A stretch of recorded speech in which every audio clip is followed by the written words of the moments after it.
है बच्चा? हाँ जी बच्चा। तो कितने दिन सुई है? हो गया नहीं 5-4 दिन, हफ्ता को हो गया ना। ਇਹਨੂੰ ਇਹ ਲੰਮੀ ਥੋੜੀ ਟੋਰਿਆ ਜੀ। ਦੁੱਧ ਕਿੰਨਾ ਕਰਦੀ ਪਈ?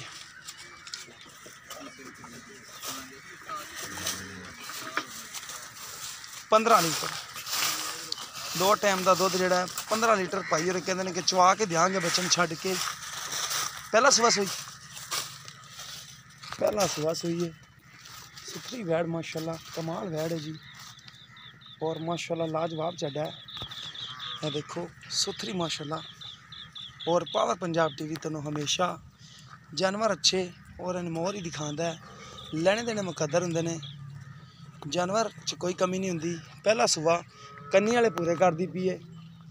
वैड़ी को दुध हाज़र मौके सारा जो दुध है वो 17 लीटर भी हो सकता है, लेकिन जो ठंडा उन्होंने चवाना है वो आपको 15 किलो चवा के देंगे बच्चे में छड़ के।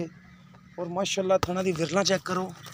ले आओ जी, बच्चे को ले आओ। यह पिछे बच्चा है और क्रॉस है वलैती और थोड़ा जहा जर्सी का क्रॉस है।